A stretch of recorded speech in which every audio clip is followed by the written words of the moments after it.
Greetings, my name is Wade, and this is my near death experience story. It happened when I was a teenager, it happened a long time ago. I wouldn't say a long time ago, but a while back. And I'll just give you the backdrop story. I'll try to make that story, you know, not too many details in it, but it was a long day.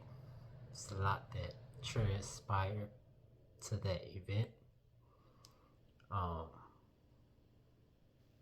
well, I'll just put it out there just to be authentic and all the way with it. Well, basically, I was robbed that day, and I decided to just go in the house,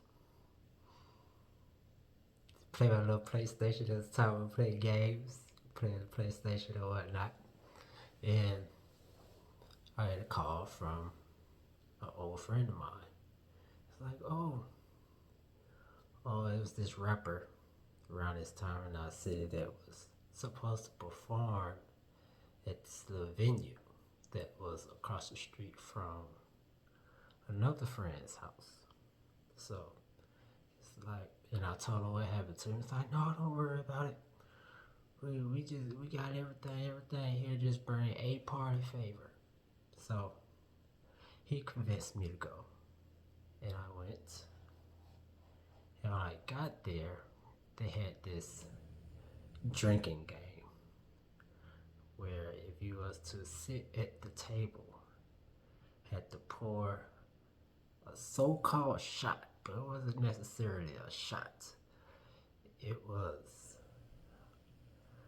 I remember, like it's the type of glass that's probably shaped like an octagon. It's probably like this high up, and they will fill it to the top, and you have to, whoever sits down, if someone sits across from you,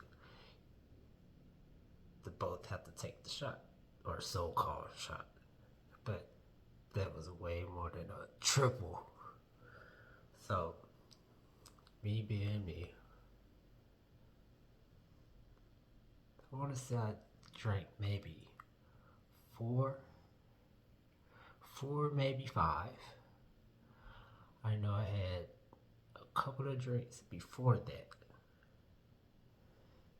and I know I poured a drink after.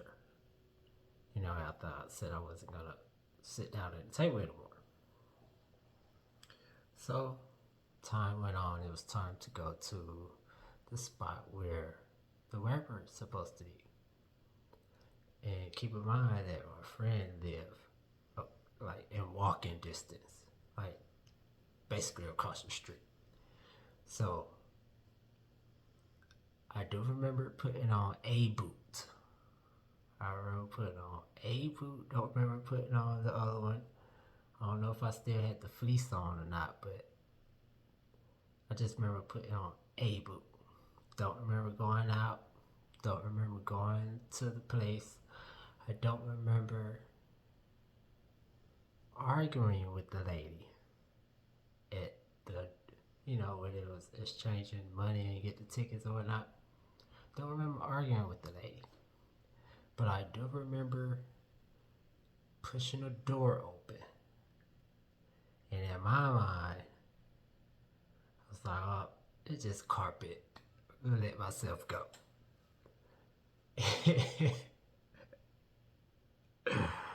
This is, I'm basically blacked out at this point. And I just let myself fall forward. In my mind, I'm thinking it's just carpet. It ain't gonna hurt. So I fell face first. Just boom. So I'm like, dang, why is this carpet cold? So I'm thinking in my mind. So I don't hear, well, I kind of hear what's around me, but I don't hear what's around me. I'm just telling you from what I do remember at the same time. So I don't remember getting hit by two friends of mine.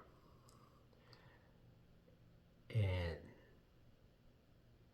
as one, I would just go ahead and call the names because it'll be crazy not to. It'd just be hard to tell the story. So my friend Stan and Quiz helped me up.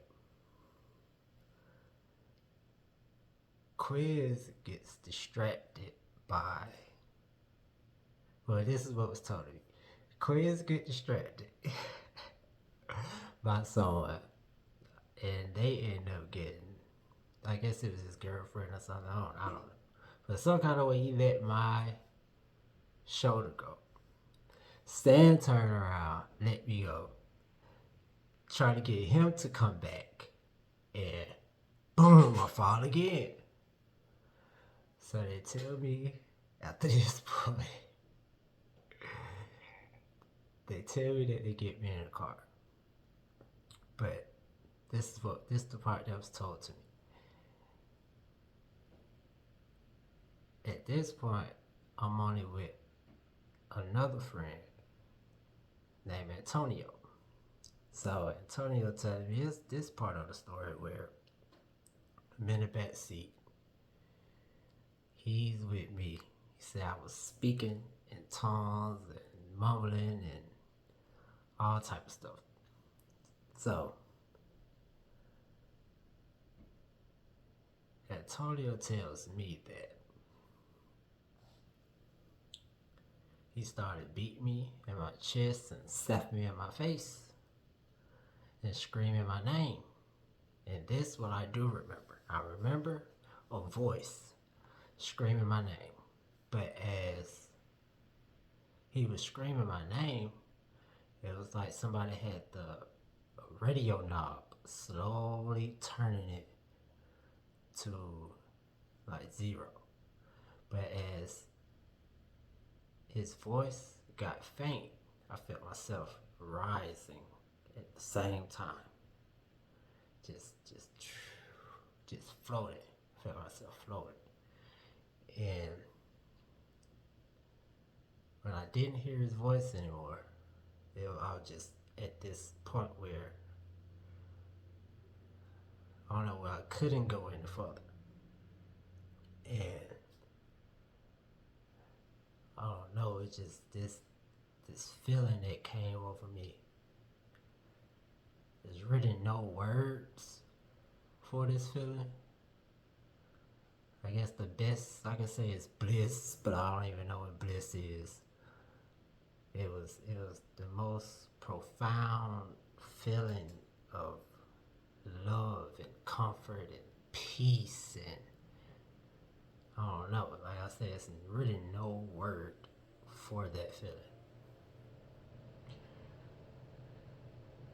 But when I finally realized that this is different, because I can see but not see, but I know that I feel like I'm everywhere. I can just see.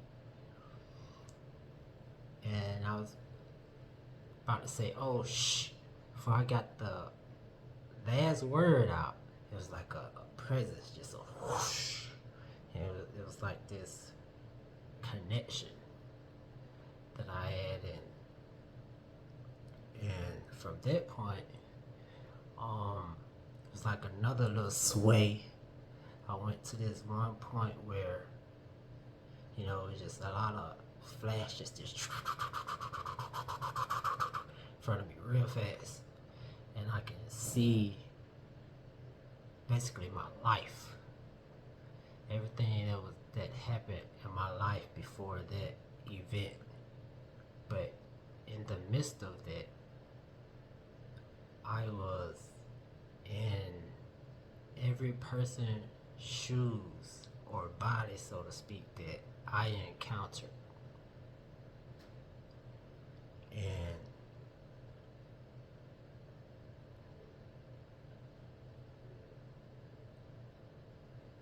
I guess I could say I got this one emotion, and from that one emotion,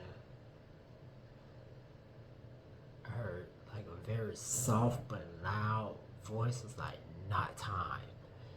And I just felt myself drop real fast and hard. From that point, it was just blackness. first it was like blackness, but I could see within that blackness. But this was just blackness. So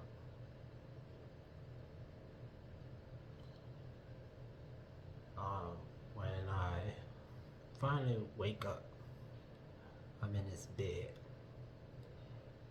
and I don't know where I am at the time. I'm like just looking around. I'm here. I can see clearly. I can see 4 walls. I can see my body, and I'm thinking like, where am I? And oh, I had to go to the restroom. So I'm looking around, but I see a door here. So I get up, walk to the door. Go to the door, and I'm in a hallway. But in this hallway, it's blackness. It's just long that way, and it's super long, so long and dark. I can't see anything. And my heart just dropped. So I was like, alright, got my bearings. It's like, okay, just wait here, see what's gonna happen. So I can basically see the walls closing in on me. Boom, I see that I'm in a hallway. Now the wall that was in front of me, now I can see it. As I'm looking down the hallways, I see that's closing in on me. And I can see, oh, I'm at Stenhouse. So I use the restroom, go back to the room, and went to sleep. So I guess from that point, I was waking up from all the noise, because,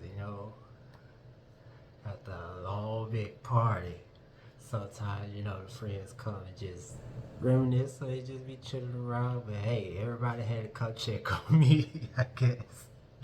And this is when I started getting the stories about who did what, this right here happened, how Antonio was slapping me in my face, and me with my crazy sense of humor.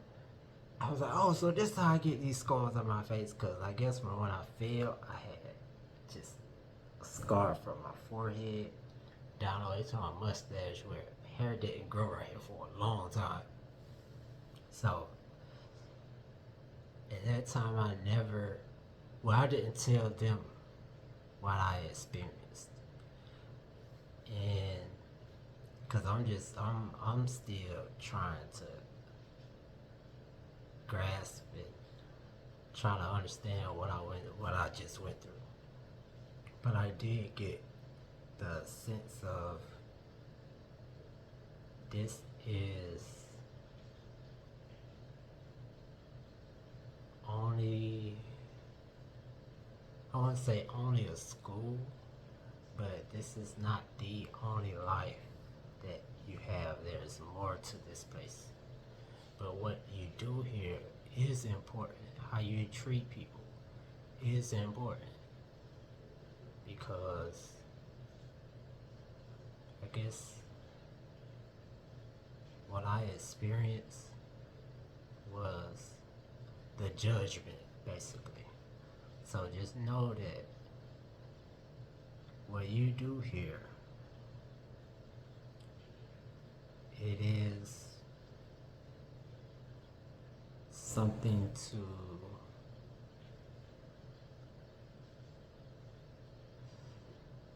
what is a good word? Be mindful. Be very mindful how you treat people. I can't tell you what to do. That's why it was hard for me to come up with something. I can't tell you what to do. But be very mindful of what you do while you're here with your time at all times. Because that day will come that you will have to meet your maker. So, yes. That is the end of this story, but I have plenty more. So much more. It's not the only one. It may sound crazy to some people, but I have even more stories that people would not believe, and it'll be coming very soon. Thank you for your time. Peace.